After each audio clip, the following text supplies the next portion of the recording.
오늘은 이더넷에 대해서 조금 내용을 나갈 거고요. 자료는 이클리스에 올라가 있습니다. 오늘 이더넷 얘기하고 다음 시간에 8.2.11 와이파이 쪽 얘기하고 그러면 거의 이제 이번 학기에 다루려고 하는 내용들 거의 다 들어갔다고 보면 되겠고요. 네. 그래서 이제 여러 가지 미디엄 액세스 컨트롤, 채널 얼로케이션 하는 알고리즘들을 이야기를 했는데 얘네들이 이제 가장 대표적인 두 개의 환경에서 어떤 식으로 사용이 되는지를 이야기를 해볼 겁니다. 대표적인 두 개의 환경이라고 하면 유선 환경인 유선 랜, 와이어드 랜인 이더넷을 이야기하는 거고 또 다른 거는 와이어리스, 무선 환경에서의 와이파이를 이제 두 가지를 본다고 생각을 하면 되겠습니다.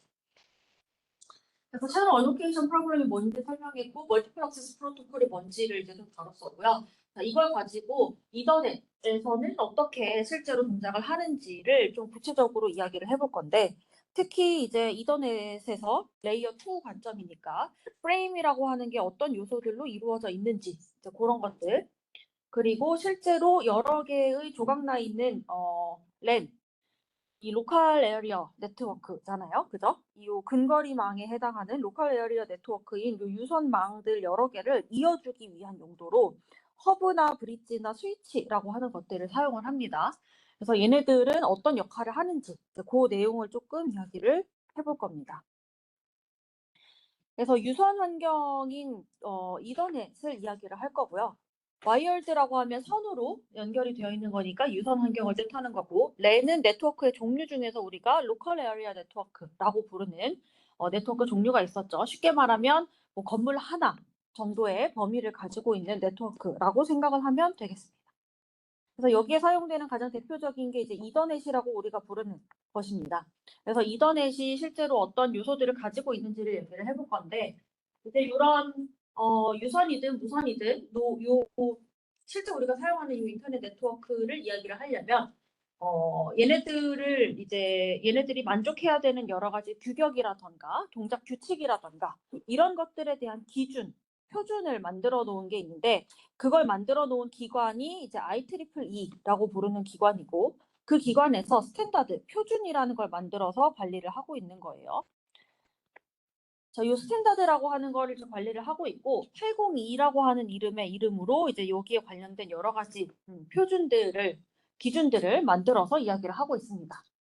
그래서 이게 필요한 이유는 요 인터넷을 사용하는 데 필요한 여러 가지 기기들을 만드는 여러 회사들이 있을 거잖아요. 그런 여러 개의 회사들이 만들어 놓은 장치들이 서로 문제없이 호환이 되려면 이런 장치를 유선 랜이라던가 혹은 무선 랜의 목적으로 사용하기 위해서 만들어진 장치들이 서로 상호 연결되어서 사용이 되려면 뭔가 얘네들끼리 꼭 만족해야 되는 일종의 규격 같은 것들을 만들어 놓은 겁니다.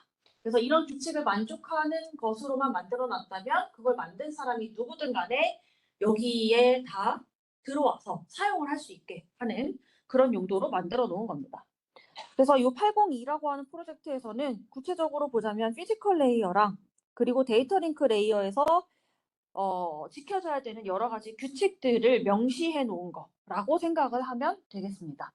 기본적으로 로컬 에어리어 네트워크니까 이제 요 주변 거리 안에서 연결되어 있는 장치들끼리 통신하는 방법을 주로 다루고 있는 거고 요 802라고 하는 표준은 크게 보자면 여기 피지컬 레이어랑 데이터 링크 레이어 여기에 붙어서 관리를 하고 있는 그런 규칙들을 명세해 놓은 거라고 생각을 하면 되겠고 종류로 보자면 뭐 이더넷이랑 와이파이 같은 애들이 같이 묶여져 있습니다.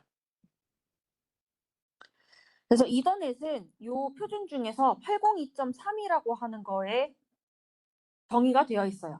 우리가 다음 시간에 얘기할 와이파이는 802.11로 이제 만들어져 있는 거고 802.3이라고 하는 게 이더넷을 위해서 만들어져 있는 표준들입니다.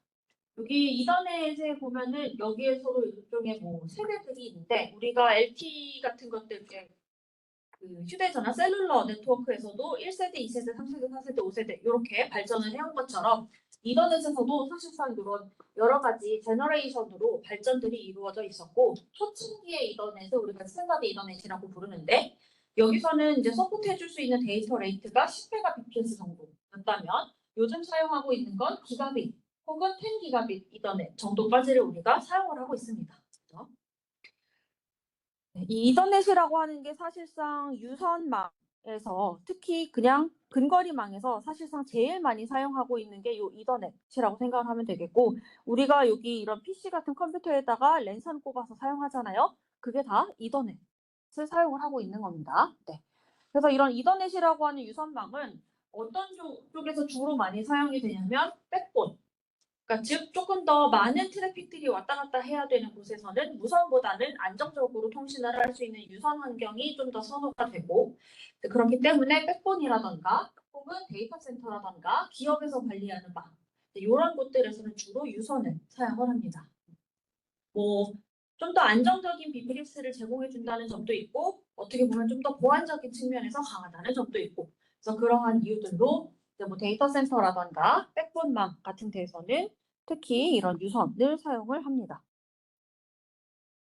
이 유선을 연결하는 트랜스미션 미디어로 사용될 수 있는 것들은 뭐가 있겠어요? 우리가 유선에 해당하는 통신 매체들 배웠었잖아요. 거기 뭐 콕셜 케이블, 아니면 트위스티드 페어, 아니면 파이버 옵틱스 이런 애들이 이런 유선망을 구축해서 실제로 신호를 전송하는 데 사용되는 신호 매체들이겠죠. 네.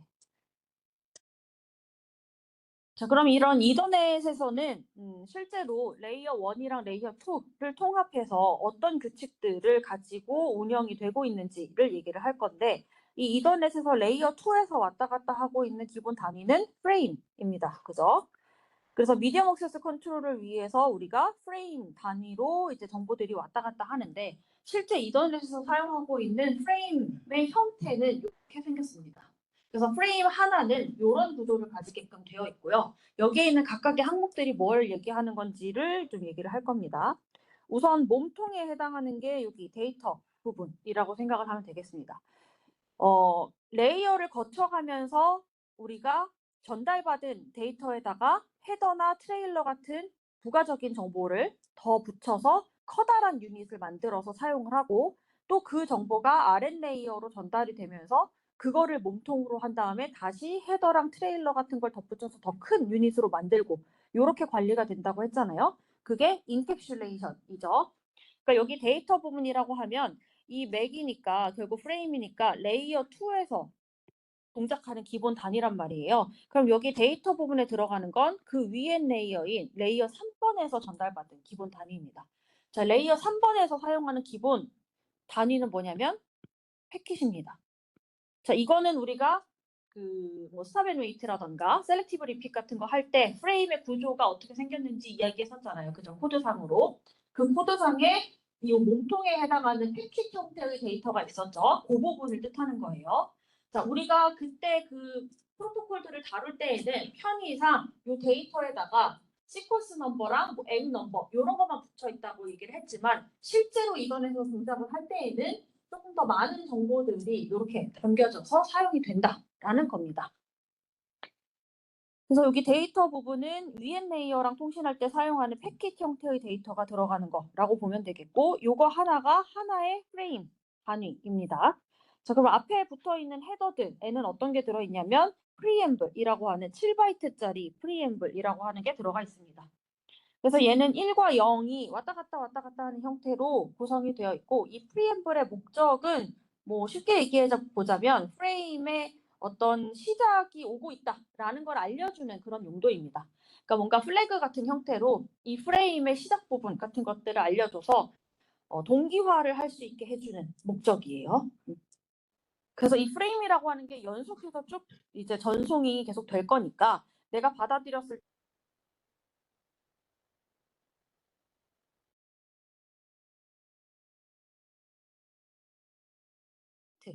짜리로 붙어 있는 겁니다. 그 다음에 SFD라고 부르는 것도 있는데, 얘는 실제 그 프레임의 시작이 어디인지를 마킹해서 알려주는 1바이트짜리입니다. 네. 그래서 프레임의 진짜 시작을 알려주는 용도로 우리가 배웠었던 그 플래그 있잖아요. 그 정보가 여기 담기는 거고, 그 앞에 있는 프리앰블은 일종의 그냥 뭔가 그냥 대기 신호 같은 것들이 앞에 매겨져 있다라고 생각을 하면 됩니다. 그래서 우리가 배웠었던 플래그, 프레임을 만드는 플래그는 여기 SFD라고 하는 1바이트짜리에 들어가 있는 거고, 그 다음에 그 앞에 7바이트짜리 프리앰플은 그냥 동기화를 목적으로 조금 기본 신호를 몇 개 깔아뒀다라고 보면 되겠습니다. 자, 그 다음에 있는 요소는 뭐냐면 어드레스에 관한 요소가 여기 들어갑니다. 요거를 우리는 보통 뭐라고 부르냐면 맥 어드레스라고 불러요. 프레임이라고 하는 건 미디엄 액세스 컨트롤을 위해서 지금에 관련되어 있는 거잖아요. 그래서 이걸 우리가 맥 어드레스라고 부릅니다. 여러분들 기기 같은 거 사용해 보시면 알겠지만 요 기기에서 우리가 인터넷을 사용하기 위해서 사용하는 주소가 사실상 두 개가 있습니다. 가장 대표적인 주소가 IP 어드레스예요. IP 어드레스는 많이 아시죠? 우리가 항상 랜선 꼽을 때마다 뭐 설정해야 돼요? IP 주소 같은 거 설정해야 되잖아요. 자, 그거는 레이어 3 위에서 사용하는 주소 체계예요. IP라고 하는 거는 그 인터넷 프로토콜이니까 레이어 3번 에서 사용을 하는 프로토콜이란 말이죠. 거기에서도 주소 체계가 필요한데 거기서 사용하는 주소가 IP 어드레스고 레이어 2에서도 주소 체계를 사용을 합니다.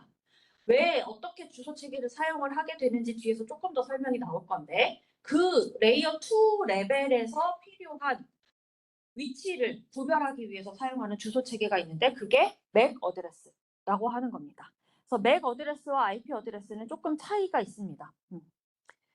우선은 어드레스는 뒤에서 조금 더 얘기를 할 건데 우리가 기본적으로 어드레스의 기본 그 크기는 6바이트로 설정을 합니다. 6바이트란 얘기는 48비트로 설정을 한다는 얘기입니다. 그죠? 그래서 요 프레임 하나에는 어떤 주소가 두 개 들어가야 되냐면 샌더, 소스의 맥 주소랑 데스티네이션의 맥 주소가 있어야 됩니다.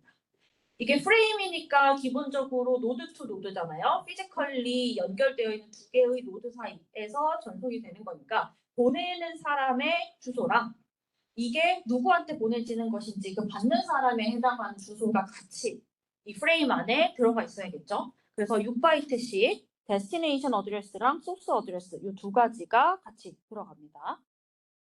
자, 그 다음에 있는 건 랭스 혹은 타입의 정보를 담고 있는 2바이트짜리 정보인데 얘는 위엔 레이어에서 어떤 프로토콜을 사용하고 있는지에 대한 걸 값으로 저장을 해놓는 겁니다.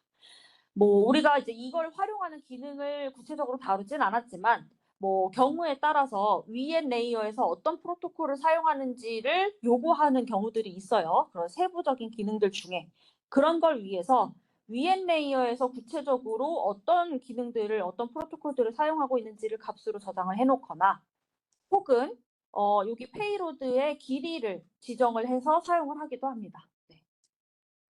그래서 그런 용도로 그냥 비워놓은 그런 자리입니다. 네. 그래서 그런 파트가 하나 있고요. 그다음 여기 데이터 앤 패밍 부분은 실제로 페이로드라고 부르는 위엔 레이어에서 받은 패킷이 저장되어 있는 곳입니다. 여기서 어퍼 레이어라고 하면 레이어 3에서 전달받은 거고 거기서 전달받은 데이터의 형태는 패킷이라고 했죠. 그러니까 여기에는 패킷이 담겨져 있는 거예요. 자, 여기 데이터 이 부분에 할당되어 있는 크기는 얼마냐면 최소 46바이트에서 최대 1500바이트입니다.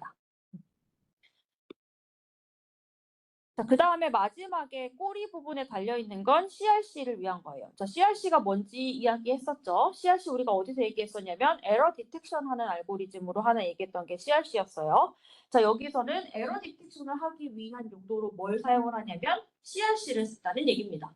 뭐 우리가 뭐 페리티비티를 쓸 수도 있고 체크썸을 쓸 수도 있고 여러 가지 쓸 수 있잖아요. 근데 이더넷에서는 표준상 뭘 사용을 해서 에러 디텍션을 하냐면 CRC를 사용을 한다는 얘기입니다. 자, 근데 CRC를 위해서 4바이트를 쓰고 있다는 얘기는 32비트짜리의 CRC를 쓰고 있다는 얘기죠. 자, CRC가 어떻게 동작하는 거였어요? 그 디비저라고 하는, 그러니까 나눗셈의 대상이 되는 그 코드를 하나 정해놓고 개로 나눠서 나머지가 0인지 아닌지를 가지고 전체 내용물이 제대로 왔는지 판단하는 거였잖아요. 그죠? 자, 그 디비저에 해당하는 애를 몇 비트짜리로 쓰냐에 따라서 CRC의 종류를 구분할 수 있다고 했었어요. 아마 예전 자료에 보면 그렇게 적혀져 있을 겁니다. 그래서 CRC에 4바이트짜리를 쓰고 있다는 얘기는 CRC32라고 하는 버전을 사용을 해서 에러 디텍션을 수행을 하고 있다는 얘기입니다. 네. 그래서 이더넷에서의 이 프레임의 기본 구조에서는 에러 디텍션까지만 합니다. 에러 커렉션까지 하지는 않아요, 사실상. 우리가 에러 커렉션의 방법도 존재를 하긴 하지만 이더넷 표준 이더넷에서는 에러 커렉션까지 사용을 하지는 않습니다. 자, 그래서 이런 용도로 프레임의 한 크기가 정해져 있고요. 여기가 최소 46에서 최대 1500바이트라고 했으니 이 전체 크기를 생각을 해보면 여기에 8바이트, 12바이트, 4바이트, 총 24바이트가 추가로 드는 거잖아요. 그죠?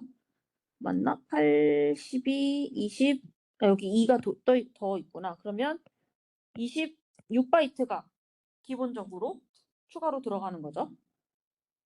14, 20, 22, 26. 네. 그래서 이런 형태로 되어 있고 여기에 이 데이터 패딩 부분이 최소 46에서 1500바이트까지 왔다 갔다 하는 형태로 만들어져 있습니다.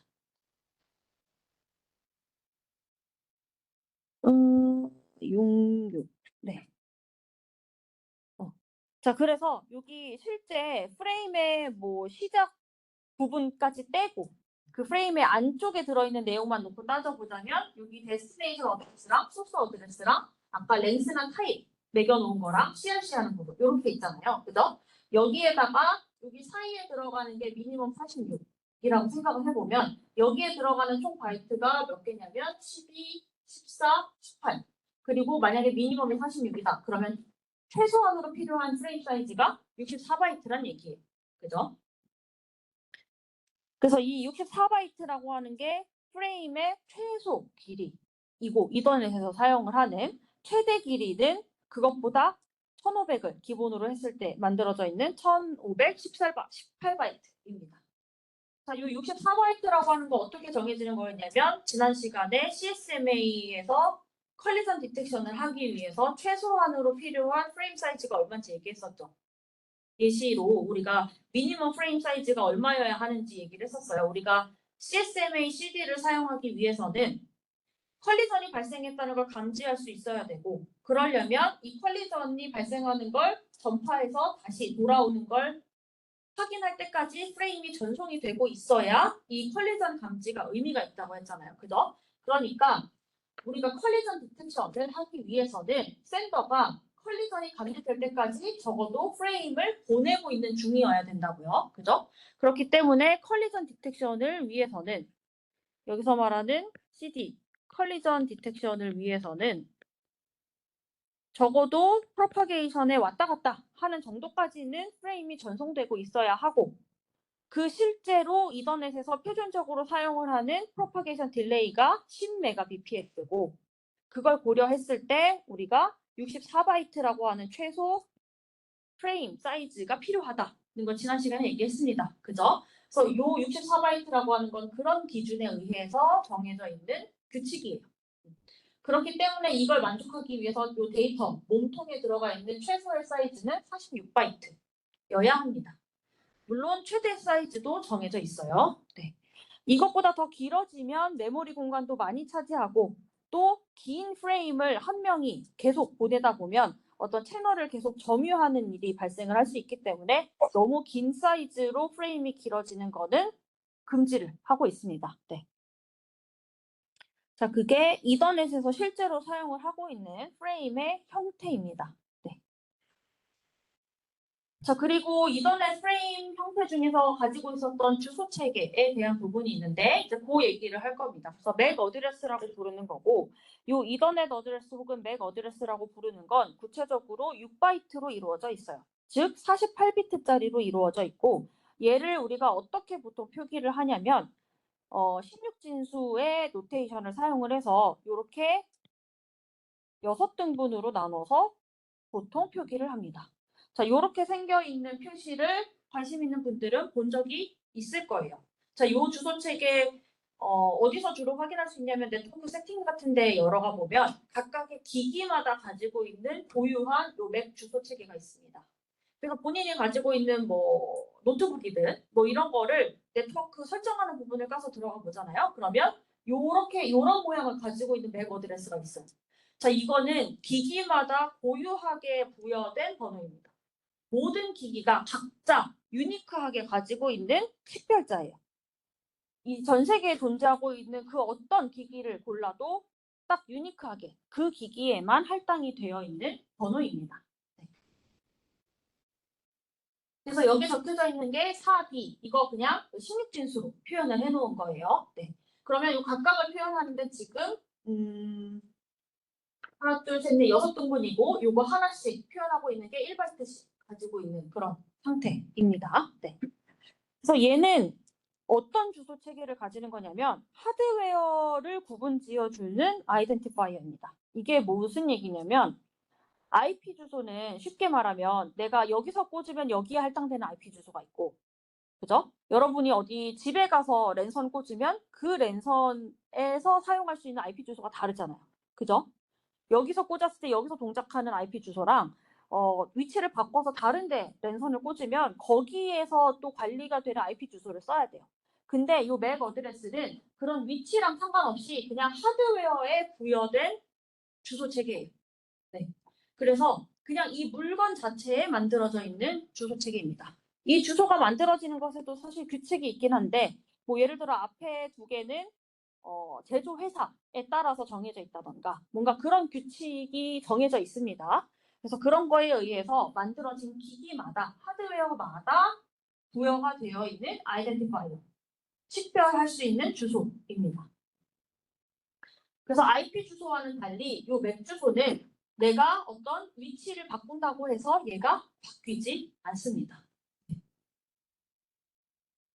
그래서 얘는 언제 사용이 되냐면 우리가 뒤에서 조금 더 설명을 하겠지만 프레임을 전달할 때 그 프레임의 도착 주소 혹은 보낸 사람의 주소를 지칭하기 위해서 이 주소를 사용을 합니다.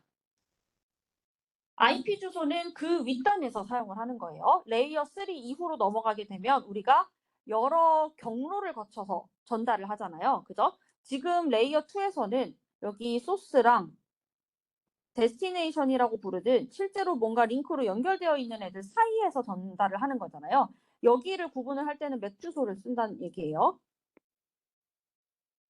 근데 IP 주소라고 하는 건 여기 저 끝에 엔드 투 엔드로 얘가 여러 개의 이런 디바이스들을 거쳐서 실제로 전달이 되는 거잖아요. 그때 사용하는 주소 체계는 IP 주소를 씁니다. 네.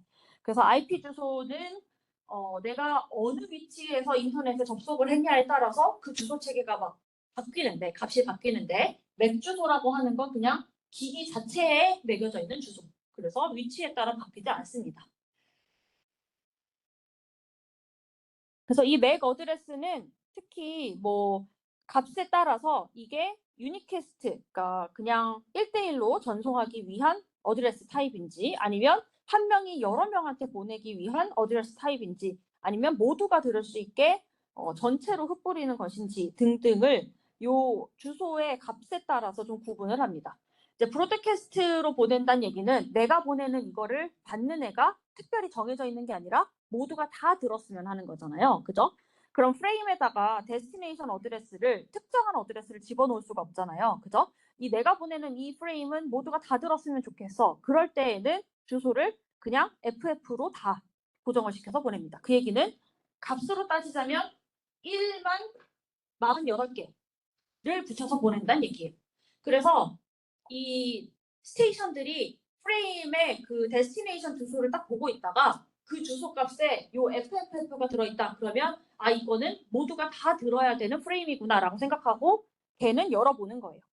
그 외에는 데스티네이션 어드레스가 자기 주소랑 일치할 때에만 열어서 확인을 하겠죠. 네. 그리고 앞에 있는 바이트, 첫 번째 바이트의 이 마지막 값에 따라서 이 프레임이 유니캐스트 용도인지, 뭐 멀티캐스트 용도인지 이런 것도 사실 구별을 해서 네, 보냅니다. 뭐 그런 얘기가 있고요. 그 다음에 실제로 이더넷에서는 어떤 그 데이터 링크 레이어 프로토콜을 사용을 하는가에 대한 얘기인데 이제 초창기의 이더넷에서는 1 persistent CSMA CD를 사용을 했습니다. 그 얘기는 컬리전 디텍션을 했다는 얘기예요. 그래서 컬리전 디텍션은 그때 설명을 했던 것처럼 에너지가 어느 정도 불일치해서 오는지를 가지고 판단을 했고요. 그리고 실제로 제밍 시그널이라는 것을 보내서 다른 주변에 있는 스테이션들이 컬리전이 발생했다는 걸 알아차릴 수 있도록 하는 기능이 같이 들어가 있습니다. 그리고 바이너리 익스포넨셜 백오프도 사용을 합니다. 그래서 컬리전이 발생을 하면 내가 랜덤으로 기다려야 하는 시간을 뽑는 구간을 2배씩 증가를 시킵니다. 그리고 실제로 이더넷에서는 10번 이상의 컬리전이 발생을 하면 이 구간을 1024로 그냥 고정을 시킵니다. 그 얘기는 10번 이상 컬리전이 난다고 해서 계속 2배씩 늘리면 랜덤으로 뽑히는 숫자가 너무 커질 수 있잖아요. 그죠? 그러면 대기 시간이 너무 기니까 그거를 좀 방지하고자 10번 이상으로 컬리전이 발생을 할 때에는 그냥 이 구간의 길이를 1024로 고정을 시켜 놓습니다. 그리고 16번 이상의 컬리전이 발생을 하면 그냥 멈춥니다. 네, 전송을 하지 않습니다. 이거 CSMACD의 흐름도에서 얘기했던 것과 크게 다르지 않아요. 그죠? 근데 구체적으로 요 16번이라고 하는 숫자를 사용한다는 거고 10번 이상일 때에는 구간을 10배 이상 늘리지 않고 2배 이상 늘리지 않고 그냥 1024로 고정해서 그 사이에서 랜덤한 백오프 시간을 고른다는 얘기입니다. 네. 그래서 실제 1세대 이더넷, 스탠다드 이더넷이라고 부르는 실제 1세대 이더넷에서는 앞에서 얘기한 것들을 기반으로 구성이 되어 있었고 이더넷의 종류는 뭐 이렇게 10 베이스 5, 2, 10 베이스 T, 10 베이스 F 이런 식으로 구별이 되어 있었다고 하는데 굳이 이제 구별을 하자면 유선망이니까 유선 케이블의 종류를 콕시어를 썼냐 트위스티드 페어를 썼냐 파이버 옵틱스를 썼냐를 가지고 뒤에 구분을 좀 했던 것이고 그리고 여기서 베이스라고 하는 거의 의미는 뭐냐면 우리가 베이스밴드 디지털 시그널 전송을 했다는 얘기입니다. 이거는 피지컬 레이어에 관련된 얘기죠. 우리가 피지컬 레이어에서 베이스밴드 전송을 할 수도 있고 패스밴드 전송을 할 수도 있었잖아요. 그죠? 근데 이 이더넷에서는 베이스밴드 디지털 전송을 했었다는 얘기입니다. 초창기에서는. 그래서 베이스밴드를 했었고 종류에 따라서 콕시얼 케이블을 썼거나 트위스티드 페어를 썼거나 파이버 옵틱스를 썼거나 당연히 이쪽으로 갈수록 좀 더 발전된 형태고 속도도 더 조금 더 늘어나고 안정성이 있었겠죠. 네. 자 그리고 인코딩 디코딩 하는 거 피지컬 레이어를 얼마나 잘 기억하고 계실지 모르겠지만 자, 이 두 가지는 피지컬 레이어에 관련된 얘기예요. 베이스밴드 전송을 했고 디지털 시그널링을 했고 자 그러려면 데이터, 비트 데이터를 신호로 바꿔주기 위해서 뭘 사용해야 돼요? 라인 코딩을 써야 돼요. 다 까먹으셨겠지만 라인 코딩을 써야 됩니다. 자, 라인 코딩을 해주는 여러 가지 방법이 있었죠. 뭐 NRG, RG, 맨체스터 그런 것들이 있었어요. 그죠? 근데 실제로 초창기 이더넷에서는 뭘 쓰냐면 맨체스터를 썼습니다. 자, 그 얘기는 이렇게 생겨있는 비트 스트림을 맨체스터를 써서 디지털 신호로 바꿔줬다는 얘기고 디지털 신호를 전송을 할 거니까 베이스밴드 전송을 했다는 얘기입니다. 네. 그리고 트랜스미션 미디엄의 종류는 뭘 썼냐면 콕시얼 케이블을 쓰거나 트위스티드 페어를 쓰거나 파이버 옵틱스를 썼다는 얘기예요. 지금 요 내용은 다 피지컬 레이어에 관련된 내용이에요. 그죠? 그리고 요 앞장에서 얘기하려고 했었던 건 레이어 2. 그러니까 이더넷이라고 하는 건 피지컬 레이어랑 레이어 2를 다 통칭해서 다루는 내용인데 왜냐면 아까 802.802라고 하는 프로젝트가 1번 레이어랑 2번 레이어를 통합해서 규칙을 정해놓은 거라고 했으니까 이 이더넷이라고 하는 것도 피지컬 레이어에서는 어떤 거를 해야 되는지 그리고 레이어 2에서는 뭘 사용해야 되는지를 규칙을 정해놓은 거잖아요. 1번 레이어에서는 이런 거 해야 된다. 2번 레이어에서는 이런 거 해야 된다. 그 내용을 적어 놓은 겁니다. 그래서 실제로 이제 1세대의 이더넷에서는 이런 형태들이 사용이 됐습니다. 10 베이스 5, 10 베이스 2, 10 베이스 T, F. 뒷부분은 사용한 매체의 종류. 그리고 첫 번째 거는 유선의 길이를 500m로 정해놨던 거. 얘는 185m, 200m로 정해놨습니다. 얘는 두꺼운 케이블 썼고 얘는 얇은 케이블 썼고. 두꺼운 케이블 썼으니까 그냥 직관상 더 길게 설치를 했어도 신호가 잘 전달이 됐겠죠. 얇은 케이블 쓰면 신호가 너무 길어지면 길이가 길어지면 신호가 많이 죽을 거잖아요. 그러니까 길이를 좀 짧게 가져간 겁니다. 뭐 이런 거 굳이 외우실 필요는 없습니다. 네, 저도 잘 외우진 못해요. 그래서 요게 1세대의 이더넷이었고요. 그다음에 그 뒤에 있는 최근의 이더넷까지를 가려면 그 사이에 무슨 내용을 좀 얘기를 해야 되냐면 여러 개의 로컬 에어리어 네트워크들을 연결해 주는 개념에 대해서 좀 얘기를 해야 됩니다. 이 로컬 에어리어 네트워크라고 하는 게 이제 요 어떤 근거리, 뭐 길어봤자 200m, 500m 요 안에서 동작하는 애들끼리 모아놓은 네트워크잖아요. 그죠? 자, 그러면 내가 보내려고 하는 정보가 그 이후에 있는 디바이스한테 내가 보내고 싶다. 그럴 때에는 요 여러 개의 로컬 에어리어 네트워크들을 연결해가지고 전송이 가능하게 해주는 방법들이 필요해요. 그런 장치가 필요해요. 자, 그러기 위해서 어떤 도구들을 쓰느냐에 대해서 얘기를 하는 겁니다. 그래서 우리가 왜 여러 개의 로컬 에어리어 네트워크를 연결해야 되냐라고 하면 여러 로컬 에어리어 네트워크를 연결하면 더 많은 호스트로 구성된 네트워크를 가질 수 있고, 그죠? 자, 그러면 내가 전송하고 싶은 그러니까 내가 더 다양한 데스티네이션들한테 전송을 할 수 있다는 얘기잖아요. 프레임 전송을. 근데 그거를 하나의 커다란 로컬 에어리어 네트워크로 구성을 하자니 그 사이에서 컨제스션도 많이 발생을 하고, 그러니까 그 사이에 그걸 하나의 채널에 여러 개의 호스트를, 그러니까 쉽게 말하면 어떤 하나의 채널에다가 여기에다가 엄청나게 많은 호스트를 다 연결을 시켜 놓으면 충돌이 많이 발생하잖아요. 그죠? 여기를 쓸 수 있는 애는 예를 들어 한 명밖에 없는데 그러면 여기에 붙어 있는 호스트의 숫자가 무한히 많아질 수 없잖아요. 그죠? 그러니까 어떻게 하는 거냐면 요렇게 묶여 있는 애들을 얘네들끼리 서로 또 연결을 시켜주는 거예요. 그래서 여러 개의 로컬 에어리어 네트워크를 커넥트를 해가지고 이제 요 사이에서 컬리전들을 관리를 해주고 대신에 여기 있는 애가 여기에다 전송을 할 수 있게 그렇게 구성을 하는 겁니다. 자, 그러기 위해서 어떤 것들을 사용을 하냐면 허브나 브릿지나 스위치라고 하는 장치들을 사용을 합니다. 얘네들은 다 디바이스예요.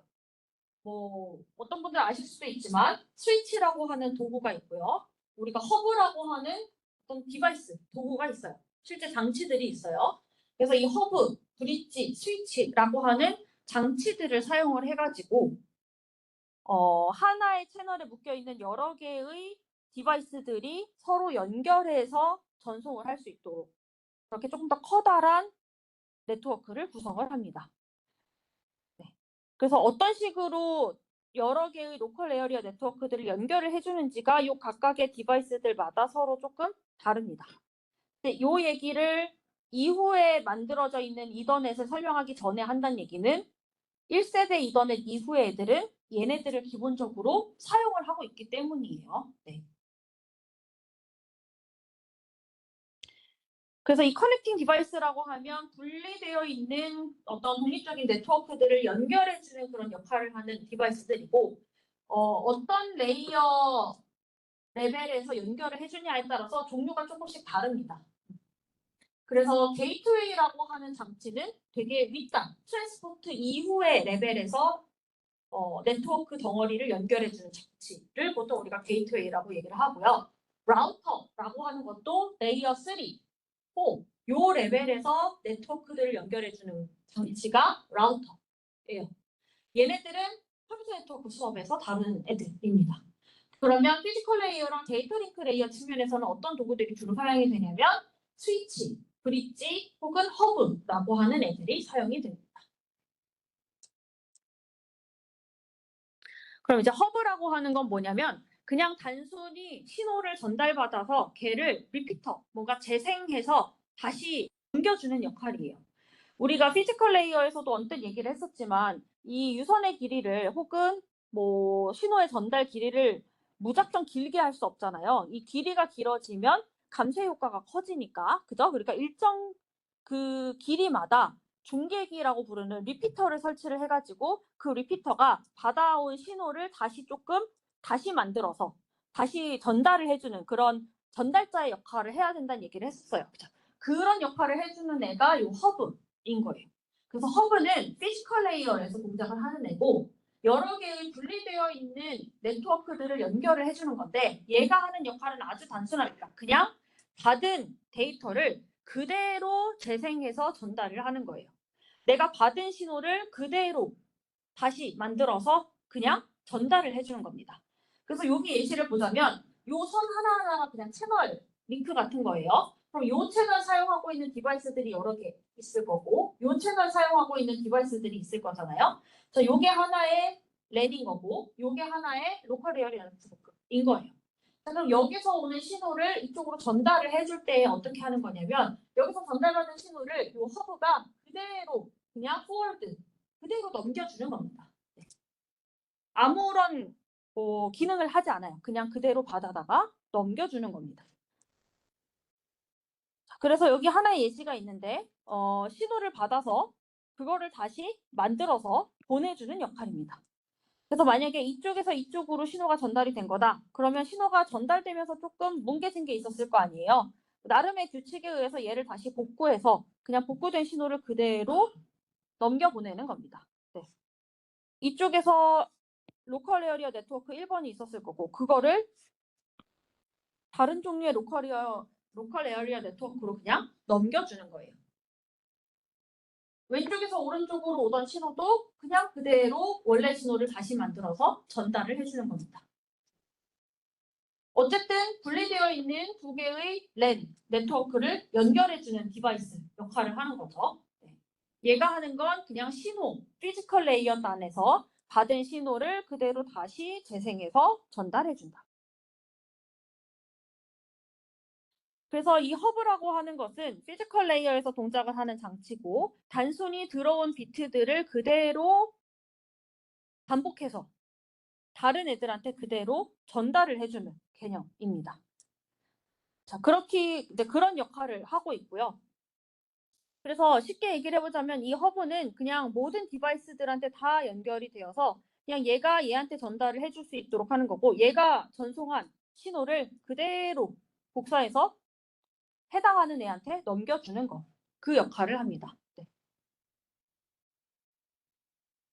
그래서 여기서는 그냥 요 전체 영역에서 컬리전이 다 발생을 할 수 있어요.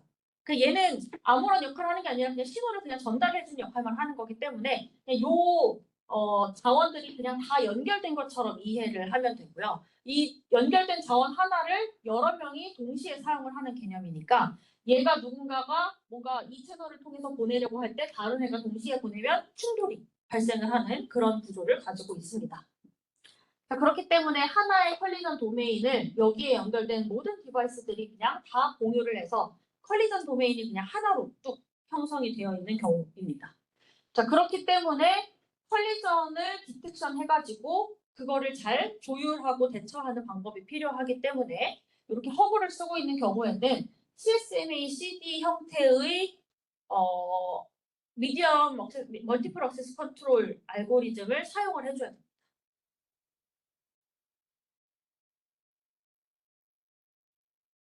그리고 이제 이렇게 허브를 구성해 놓은 이 환경에서는 뭐 하프 듀플렉스라고 설명을 하고 있는데 한 번에 한 방향으로만 전송이 가능한 그런 구조를 가지고 있어요. 무슨 얘기냐면 여기서 이쪽으로 전송이 되고 있는데 동시에 여기서 일로 전송하는 구조가 허용이 되어 있지 않다는 얘기입니다. 네. 그래서 여기서 동시에 양방향으로 보내려고 하면 충돌이 생길 수 있어요. 네.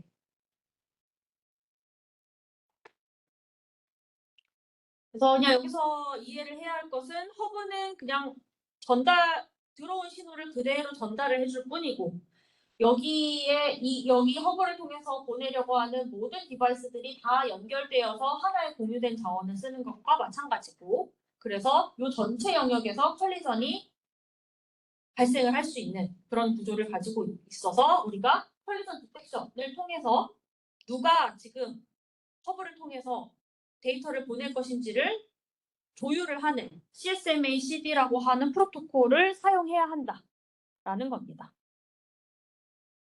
자, 그럼 그 다음으로 얘기를 할 브릿지라고 하는 장치는 데이터 링크 레이어 쪽까지 올라가서 관리를 하는 장치예요. 그 얘기는 단순히 신호만 전달을 하는 게 아니라 이게 프레임까지 올라와가지고 프레임에 대한 정보를 보면서 네트워크들을 연결을 해준다는 얘기입니다. 네. 그래서 브릿지라고 하는 거는 구체적으로 보자면 이렇게 동작을 합니다. 그래서 여기에 있는 요 디바이스들 와 여기에 있는 로컬 에어리어 네트워크 이 두 개를 브릿지가 연결을 해주는 장치고 얘는 레이어 2에 관한 정보까지를 건드려서 연결을 해줍니다. 자, 그렇기 때문에 얘는 어떻게 하는 거냐면 맥 주소 기반으로 정보를 사용을 해서 프레임을 선택적으로 전달하고 넘겨주고 하는 역할을 합니다. 그래서 이 브릿지라고 하는 것은 그냥 들어오는 신호를 무조건 받아다가 모든 애들한테 다 전달을 해주는 게 아니라 받은 정보의 프레임의 맥 어드레스 정보를 확인을 해가지고 이걸 받아야 되는 애한테만 전달을 해주는 거예요. 네. 앞에 있었던 허브 같은 경우에는 들어온 거를 그냥 모든 곳에 다 뿌려주는 거거든요. 그러니까 여기서 들어온 정보를 그냥 모든 애들한테 다 뿌려주는 거예요. 예를 들어서 여기서 뭔가 신호가 하나 들어왔어요. 그럼 이 허브는 그걸 복사해가지고 다 뿌려주는 거예요. 여기서 들어온 정보를. 네. 그러니까 이 전체 회선이 다 하나의 충돌 도메인으로 취급이 되겠죠. 들어온 정보를 그대로 복사해서 모든 애들한테 다 뿌려주니까. 네. 그런데 여기서 브릿지에서는 레이어 2까지 올라가서 관리를 하니까 프레임에 담겨져 있는 정보를 확인을 할 수 있단 말이에요. 그러니까 이 데이터가 누구한테 가야 되는 것인지 맥 주소를 확인을 한다고요. 그럼 맥 주소를 확인을 한 다음에 얘를 받아야 되는 애한테만 전달을 해주는 거예요. 그런 역할을 가집니다. 그래서 이거는 뭘 하는 거냐면 여기서 전달된 정보를 가져다가 여기에 필요한 애한테만 전달을 해주는 그런 형태로 동작을 하고요. 이 브릿지를 기준으로 충돌이 발생할 수 있는 구간이 그래서 이런 식으로 분리가 됩니다. 무슨 얘기냐면 내가 여기서 여기다 전송을 하려고 하면 당연히 여기 있는 애들은 전송을 못 하겠죠. 여기 있는 애들은 요 브릿지에다가 같이 정보를 보내려고 하면 그거는 충돌이 나는 거잖아요. 그러니까 여기에 묶여 있는 애들끼리 컬리전 도메인이 같이 일어나요. 그런데 이 브릿지가 그 정보를 받아다가 이거를 뭐 이쪽에다 전달을 해준다. 그때에는 또 이제 사용하는 애들끼리 충돌나는 구간이 이쪽으로 따로 분리가 되는 거예요. 앞에 허브에서는 들어온 정보를 모든 애들한테 다 퍼뜨려주니까 이 구간이 하나로 합쳐져서 동작을 했는데 예를 들어서 얘가 보낸 정보가 얘 PC2한테 가야 되는 거다. 그러면 이 브릿지는 그거를 이쪽한테만 전달을 해줄 거잖아요. 여기다가는 전달을 안 할 거니까. 그죠? 그러니까 여기서 받은 정보를 이쪽에만 전달을 해주면 여기에 대한 요 허브를 공유하고 있는 애들끼리는 컬리전이 발생을 할 거고 이 패킷을, 이 프레임을 이쪽으로는 전달을 하지 않으니까 여기에 있는 애들하고 얘네하고는 컬리전 도메인이 분리가 된다고요. 네. 그래서 이 브릿지라고 하는 장치를 사용을 하면 충돌이 나는 구간들을 쉽게 생각해 보면 여기 있는 요 포트, 브릿지에 붙어 있는 요 선들을 통해서 우리가 구분을 할 수가 있습니다. 허브에서는 받은 정보를 자기한테 연결되어 있는 모든 선에다가 다 뿌려주니까 허브에 연결되어 있는 애들끼리 컬리전이 다 발생을 하는 거고 브릿지에서는 여기로 들어온 거를 이쪽 선으로만 전달해야겠다라는 거를 맥 주소를 가지고 판단을 하니까 이 선이 구분되어 있으면 영역이 분리되어 있는 그런 구조를 가지게 되는 거예요. 자, 대신에 그렇게 하기 위해서 뭘 해야 되냐면 맥 주소를 확인을 해야 되는 거예요. 그 프레임에 들어있는 맥 어드레스까지를 확인을 해가지고 내가 이걸 누구한테 전달을 해줘야 할지를 결정을 해야 되는 좀 더 복잡하게 동작을 하는 겁니다. 자, 그러면 이 브릿지라고 하는 게 어떤 디바이스들이 어떤 맥 주소를 가지고 있는지 알아야 되잖아요. 그죠? 자, 그러기 위해서 브릿지마다 이 룩업 테이블이라고 하는 것을 가집니다. 그러니까 테이블 정보를 하나 만들어 놓고 어떤 디바이스가 어떤 맥 주소를 가지고 있는지를 관리를 하는 거예요. 그래야 여기서 전달된 프레임 정보를 확인을 해서 얘를 내가 이쪽에다 전달을 해줘야 될지 이쪽에다 전달을 해줘야 될지를 결정을 해야 되잖아요. 그죠? 그러려면 디바이스들이 각각 어떤 맥 주소를 가지고 있는지 알고 있어야 되고 그거를 테이블, 룩업 테이블로 만들어서 관리를 합니다.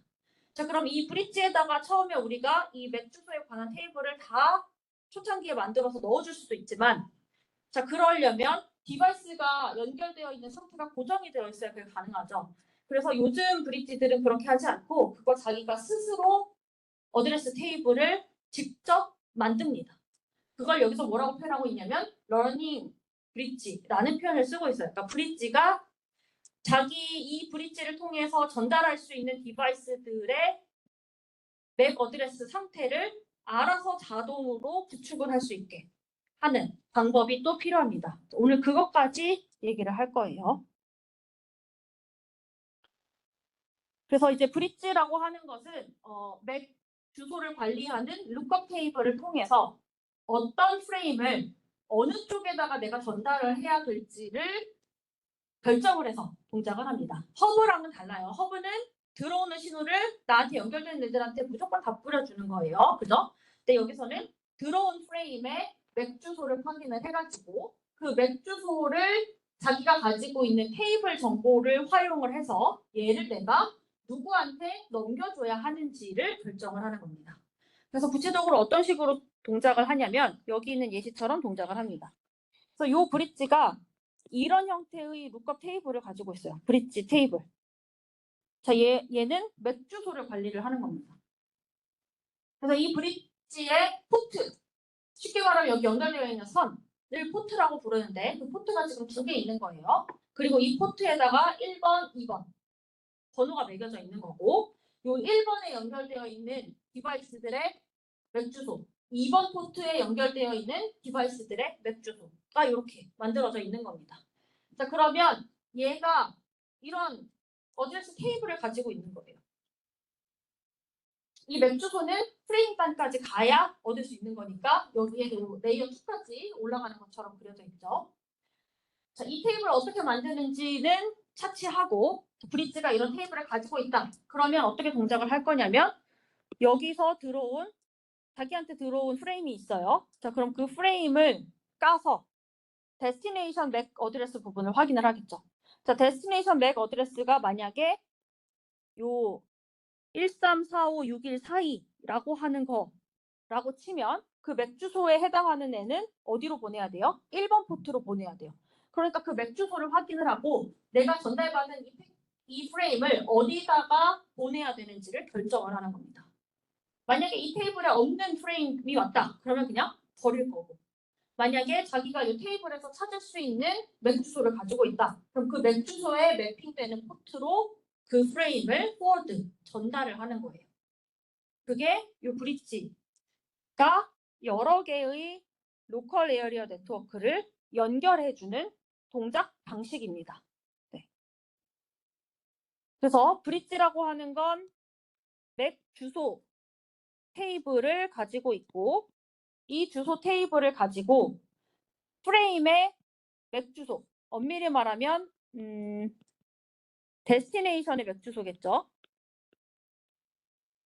프레임 중에 보면 소스 맥 주소가 있고 데스티네이션 맥 주소가 있으니까 받아야 되는 데스티네이션 맥 주소를 확인을 한 다음에 그 맥 주소가 이 테이블에 어디에 있는지 확인을 해서 이 맥 어드레스 테이블에서 얘기하고 있는 포트에다가 걔를 넘겨주는 거예요.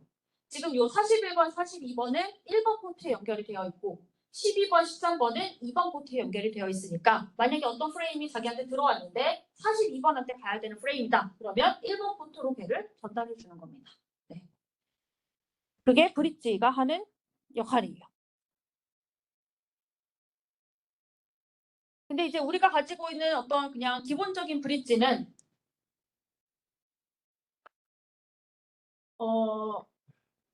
이 모든 연결되어 있는 디바이스들에 대한 맥 주소를 잘 모르죠. 잘 모르기 때문에 보통 어떻게 하냐면 오토마틱하게, 그러니까 이 포워딩 테이블을 자기가 자동으로 알아서 업데이트를 하게끔 구성이 되어 있습니다. 근데 그걸 어떻게 구성을 하냐면 자기한테 들어오는 프레임들을 데이터로 삼아서 이 테이블을 업데이트 시켜 나가는 거예요. 그걸 여기서는 러닝이라는 표현을 쓰고 있습니다. 그래서 여기 보는 것처럼 브릿지의 경험이라고 하면 뭐예요? 자기한테 들어온 프레임이겠죠. 나한테 이거 전달해달라라고 브릿지한테 들어온 프레임들의 정보가 있을 거 아니에요? 그 정보들을 가지고 테이블을 업데이트 시키는 겁니다. 그게 이 브릿지에 대해서 정해놓은 표준 사항에 들어가 있는 내용이에요. 802.1b라고 하는 부분에서 이 브릿지의 동작이 이러해야 한다. 어떤 회사가 만들던 간에 이런 기능을 가지고 있어야 한다를 정의를 해놓은 겁니다. 그래서 프레임은 한 스테이션에서 다른 스테이션으로 반드시 포워드가 되어야 하고, 두 번째, 포워딩 테이블은 자동으로 만들어져야 하고, 네트워크에서 돌아다니고 있는 프레임에 대한 정보를 가지고 자동으로 계속해서 업데이트 되어야 한다. 그리고 여기서 우리가 조심해야 될 건 루프가 발생하는 것을 막아야 한다. 루프가 뭔지는 뒤에서 또 예시가 나옵니다. 자, 그래서 이 브릿지, 특히 트랜스페런트라고 부르는 이 브릿지가 해야 되는 역할은 뭐냐면 자기가 알아서 테이블을 만드는 겁니다. 자, 테이블을 만드는 원칙은 프레임이 도착을 하면 그 프레임에서부터 소스 주소랑 소스 맥 어드레스 주소랑 포트 정보를 확인을 한 다음에 그 정보를 테이블에다가 반영을 해요. 그러니까 전달되어 온 프레임이 있을 거잖아요. 그럼 그 프레임 주소 중에서 보낸 사람 맥 주소랑 얘가 지금 나한테 통과해서 온 포트 넘버가 있을 거 아니에요. 그거를 내 테이블에다가 넣는 거예요. 있으면 그냥 두고 새로운 거면 넣어서 확인을 하는 거죠. 그러니까 내가 지금까지 전달받았던 적이 없던 애가 나한테 프레임을 보냈어요. 그럼 얘에 대한 정보를 내 테이블에다가 업데이트를 하는 거예요. 자, 그리고 그 프레임에서 데스티네이션 주소를 보겠죠. 그리고 그 데스티네이션 주소를 보고 이렇게 세 가지 경우에 따라서 동작을 합니다. 그 데스티네이션 주소가 만약에 자기 테이블에 이미 있는 거다. 그러면 나는 얘를 어디다 보내야 될지 아는 거잖아요. 그죠? 그러니까 그 정보로 포워드를 해요. 그리고 내가 만약에 모르는 정보다. 그러면 그냥 모두에게 다 뿌립니다. 혹은 데스티네이션 정보를 까봤는데 푸드캐스트다. 무슨 얘기예요? 맥 어드레스가 FFFF로 만들어져 있다. 그러면 모두가 들어야 되는 정보인 거잖아요. 그러면 얘를 플러드, 그냥 홍수처럼 뿌리는 거예요. 모두에게 그냥 다 보내버리는 거예요. 만약에 데스티네이션이랑 소스 어드레스가 같다. 그러면 이상한 프레임이니까 그냥 버립니다. 네.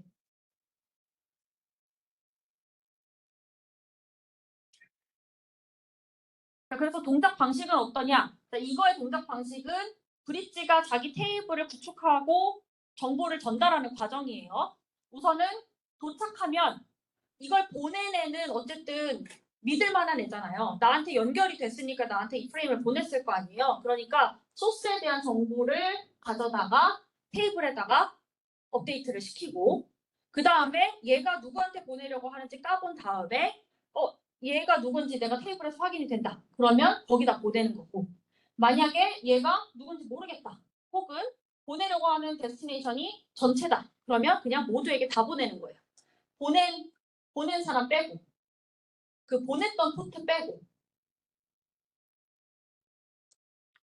그리고 만약에 데스티네이션이랑 소스가 똑같다. 그러면 버리는 겁니다. 이게 어떻게 가능할 거냐면 각각의 스테이션들이 보내는 정보들이 이렇게 랜덤하게 막 발생을 할 거잖아요. 그러니까 내가 한번 보내는 프레임이 있으면 내 정보가 테이블에 반영이 되는 거예요. 그죠? 그러니까 내가 뭔가 한번 보낸 이력이 있으면 내 정보가 테이블에 반영이 돼 있을 거고 그게 반영이 되고 나면 누군가 나한테 프레임을 보낼 때 그게 나한테 제대로 전달이 되는 거죠. 만약에 내가 한 번도 보낸 적이 없어. 그럼 내 정보가 테이블에 반영이 안 돼 있을 거잖아요. 자, 그럴 때에는 브릿지가 전체한테 다 보낼 거잖아요. 그러면 전체한테 다 보내진 정보 중에서 이게 내 거랑 같네? 라고 확인해서 내가 받는 거예요. 그런 형태로 동작을 합니다.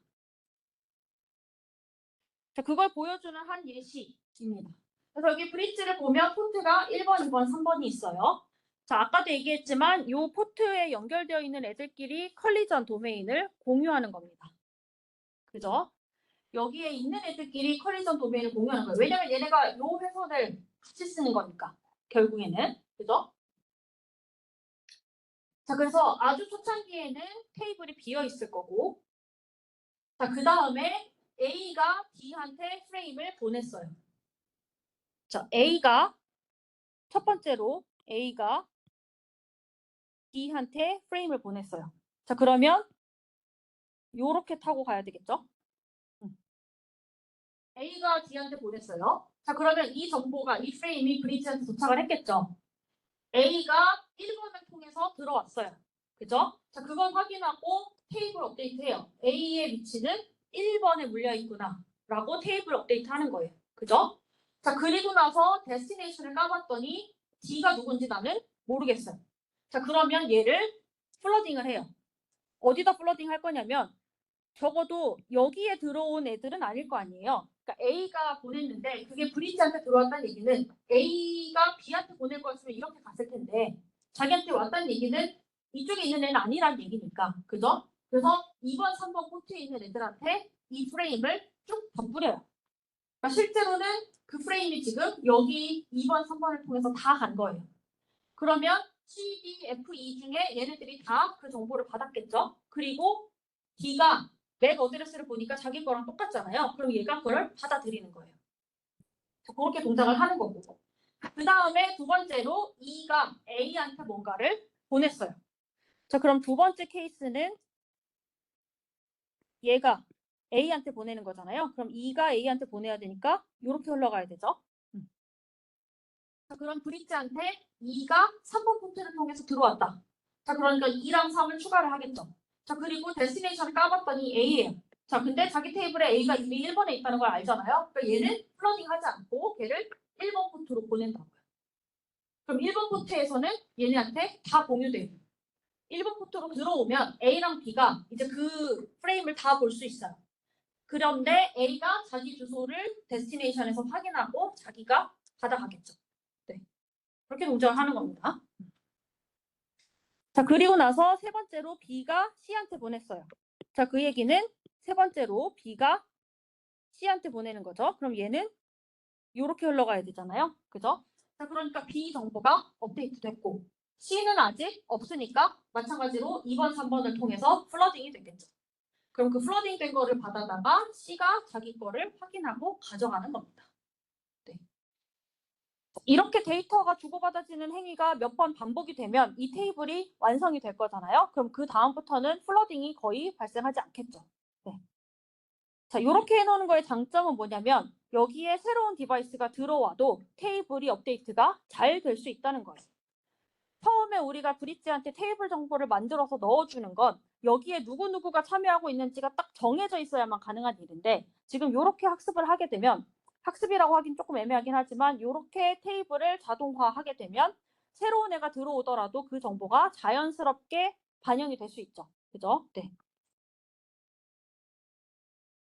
자, 이렇게 해야 될 때 조심해야 되는 것 중에 하나는 뭐냐면 루프가 발생을 하는 겁니다.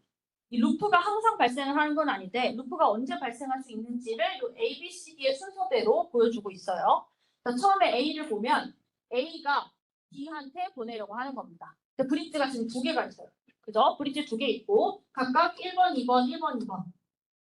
자, A가 D한테 보내려고 하는 거예요. 그러니까 소스 데스티네이션 A, 데스티네이션의 어드레스 D 이렇게 돼 있겠죠? A가 D한테 보낸다. 그럼 이게 정보가 들어오겠죠? 자, 그럼 B 상태로 갈 거고 이 정보가 브릿지 1한테 들어올 거고 이 정보가 이쪽으로 또 들어올 거예요. 왜냐하면 이 채널을 통해서 이 브릿지들한테 갔으니까. 지금 이게 하나의 공유된 채널이고 여기에서 브릿지들한테 연결이 돼 있잖아요. 자, 그래서 브릿지 1번, 2번이 동시에 A1이라고 하는 거를 자기 테이블에다가 업데이트를 할 거고 그리고 이 정보가 밑으로 플러딩이 되겠죠. 2번한테. 자, 그러면 이 두 개의 카피가 이 렌트에 같이 도착을 하는 거예요. 그죠? 자, 그리고 이 두 개의 프레임이 여기서 같이 돌아요. 그죠? 자, 그러면 이 브릿지 입장에서는 이 정보, 이 프레임이 다시 이렇게 도착한 것처럼 보일 수 있다는 얘기예요. 이 브릿지를 통해서 내려왔던 애는 사실 여기에 도착을 했어야 되는데 이게 이 브릿지 입장에서는 2번에서 들어온 것처럼 보일 수 있잖아요. 그죠? 그럼 이 브릿지 입장에서는 A의 상태가 바뀌었나? 라고 생각을 하는 거예요. A의 위치가 바뀌었나? 라고 생각을 하는 거예요. 그래서 그걸 보고 나서 다시 A의 위치가 포트 2번이라고 바꿔버리는 거죠. 그러면 얘가 다시 위로 전달이 될 거고, 그렇게 위로 전달된 게 다시 밑으로 전달이 되고, 이렇게 반복되는 거예요. 네. 이런 일이 생길 수 있다.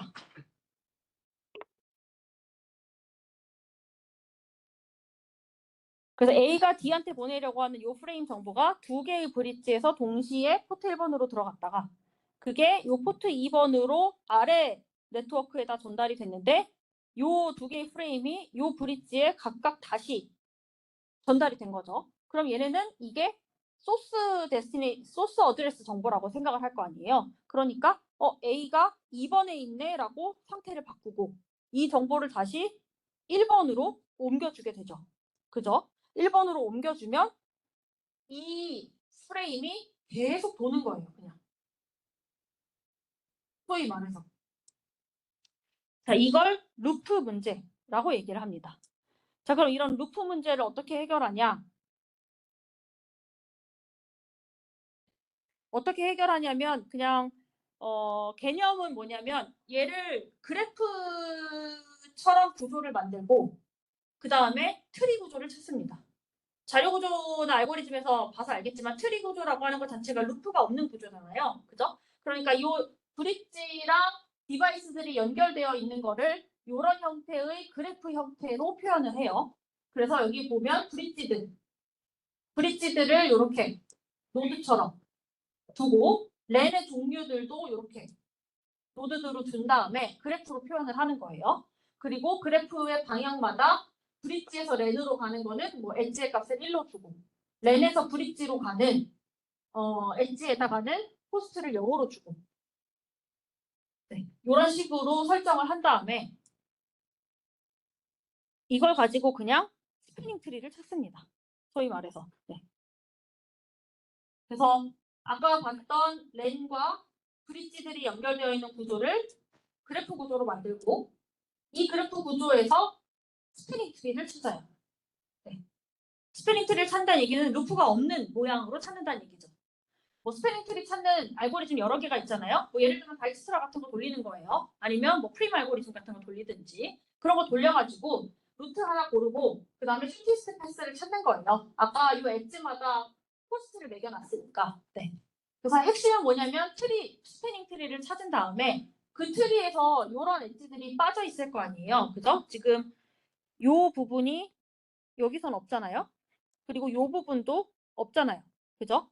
요 두 개가 없으면 루프가 안 생긴다고요. 지금 아까 루프가 생겼던 이유는 뭐냐면 렌에서 브릿지 갔다가 브릿지에서 렌 갔다가 얘가 계속 돌아서 생기는 거였잖아요. 쉽게 말하면 브릿지 3번에서 렌 3번으로 갔다가 렌 3번에서 브릿지 5번으로 줬다가 브릿지 5번에서 렌 4로 갔다가 이게 계속 돌기 때문에 문제가 생겼던 거잖아요. 근데 이거를 우리가 스피닝 트리를 찾아버리면 루프를 얘가 강제적으로 없애버린 거잖아요. 그죠? 그리고 나서 이 브릿지가 해야 되는 역할은 이 부분에 해당하는 걸 그냥 블락킹을 시키는 거예요. 저쪽 포트로는 전송을 하지 않겠다라고 그냥 막아버리는 거예요. 소프트웨어적으로. 그러면 이 브릿지는 절대 렌3한테 자기가 보내지 않는 거죠. 네. 원래 문제는 이 B3이 렌3한테 보내고 얘가 B5를 통해서 다시 렌4로 가고 이렇게 해서 루프가 발생을 했던 건데 더 이상 3번 브릿지는 렌3한테 직접적으로 주지 않아요. 네. 그러면 그게 어떻게 갈 거냐? 얘가 렌2를 거쳐서 렌4를 거쳐서 렌4를 거쳐 B4랑 렌4를 거쳐서 이렇게 오겠죠. 뭐 아니면 이 위쪽을 통해서 오겠죠. 렌3로 가려면 여기 위에 루트를 통해서 갈 거잖아요. 그래서 이게 브릿지에서 기본적으로 만들어 놓은 프로토콜입니다. 이걸 뭐라고 부르냐면 스패닝 트리 프로토콜이라고 불러요.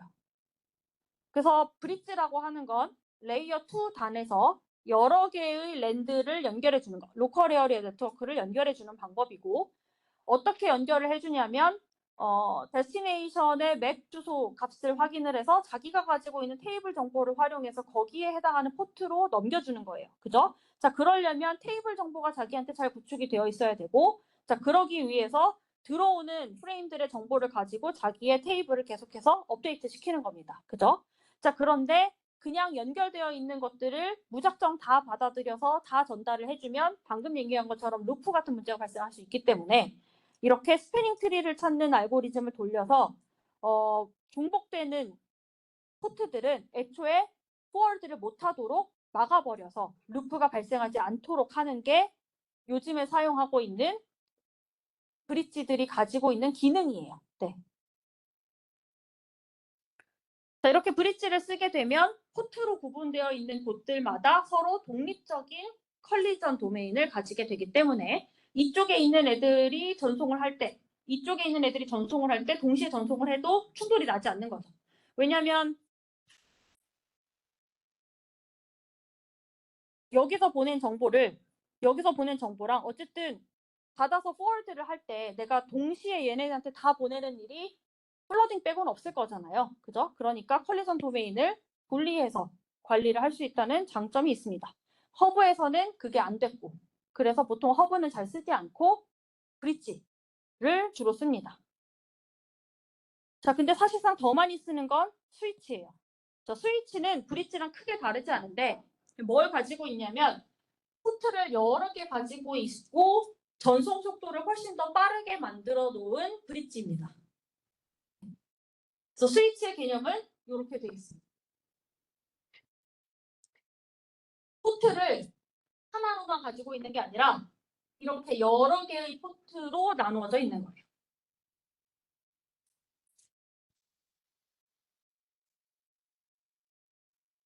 자, 브릿지에서는 이렇게 하나씩만 예를 들어서 있잖아요. 그죠?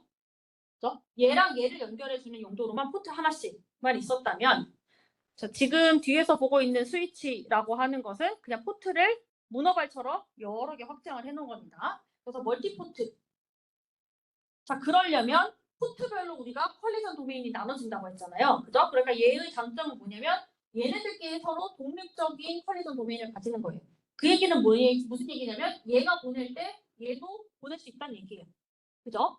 다만 이거를 스위치가 잘 전달을 해줘야 돼요. 충돌 안 나게.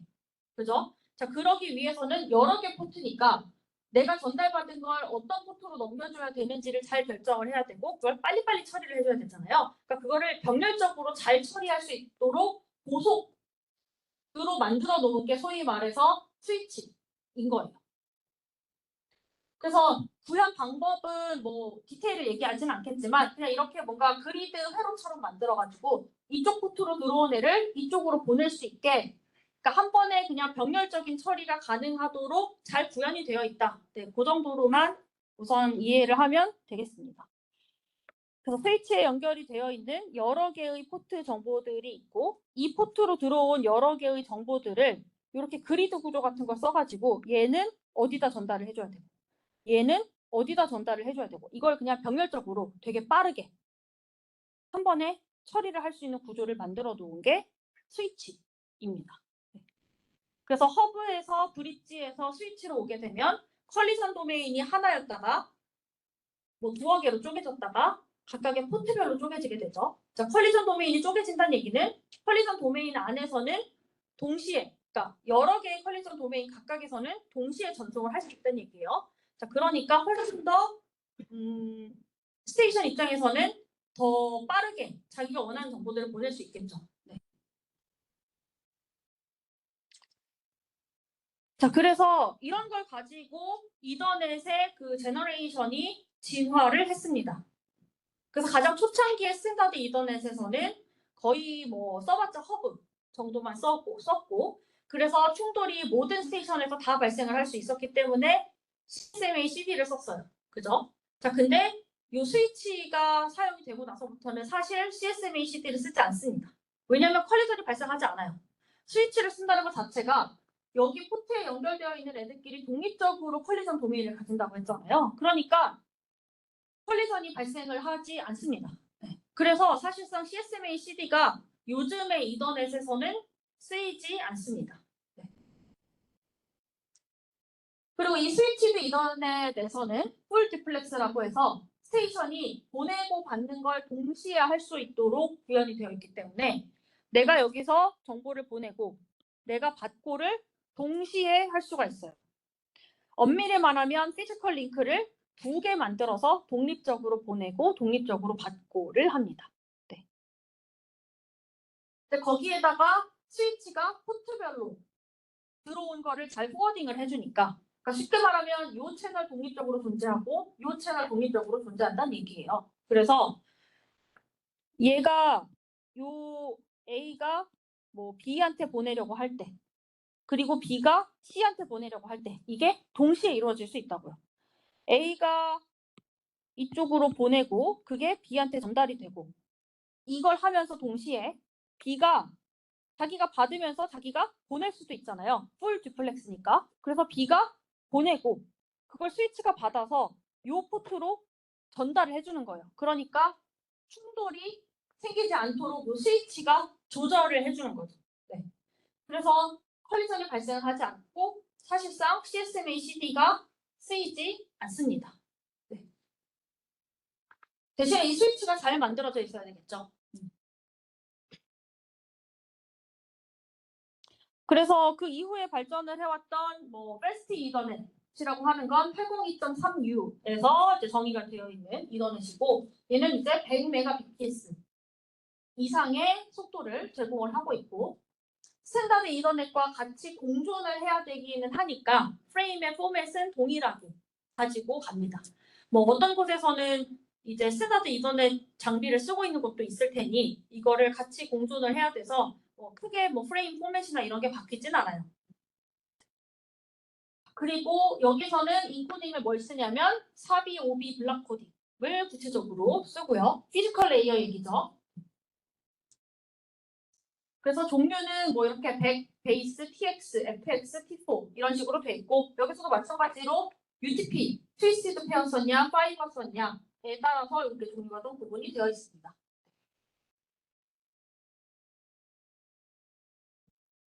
자, 그 다음에 기가빗 이더넷이라고 하는 건 802.3G라고 하는 데서 표준 관리를 하고 있고, 얘는 1GBps 이상으로 오퍼레이트 동작을 합니다.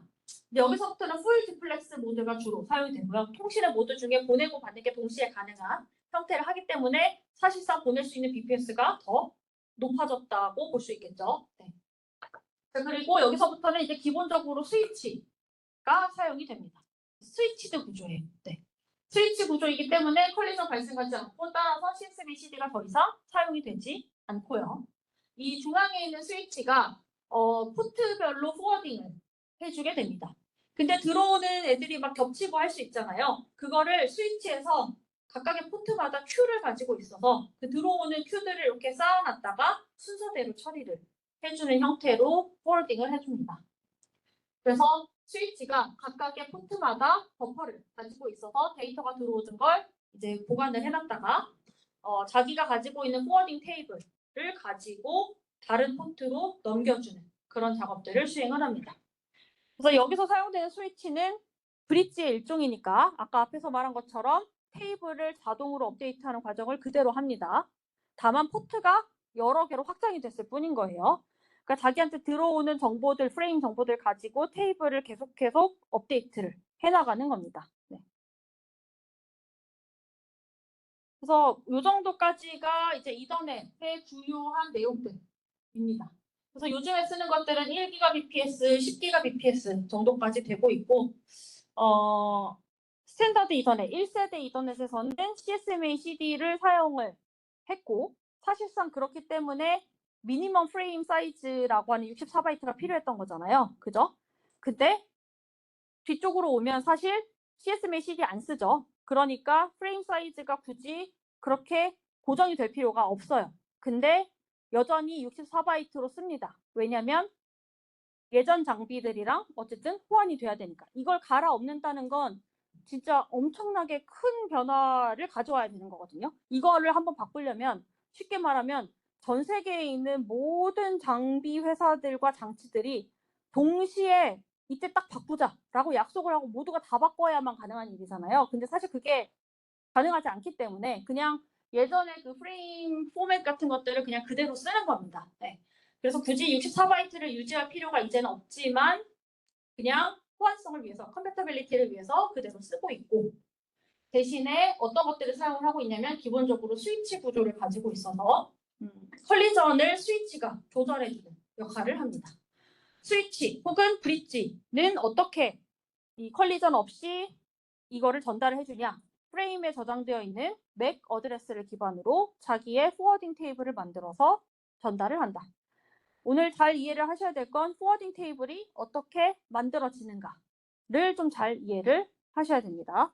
그래서 여기 예시에서 설명했던 것처럼 포워딩 테이블이라고 하는 것이 어떤 순서든 어떤 과정을 거쳐서 업데이트가 될 것인지 이런 것들을 조금 잘 이해를 하시면 될 것 같아요.